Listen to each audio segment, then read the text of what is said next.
Hello everyone. Welcome back to our channel. In today's video, I will show you how to adjust your X, Twitter, settings to view sensitive content. Let's get started. First, open the X app on your smartphone and ensure you are logged into your account. Then, tap on your profile icon located at the top right corner of the screen. A new menu will appear. From here, tap on Settings and Support, and then choose Settings and Privacy. In the Settings menu, select Privacy and Safety. Find the option labeled Content You See, and tap on it. On the next screen, choose Sensitive Media. You will see three options: graphic violence, adult content, and other.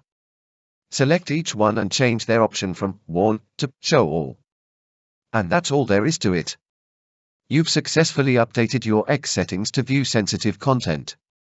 If you found this tutorial useful, please like, subscribe, and hit the notification bell. Thanks for tuning in.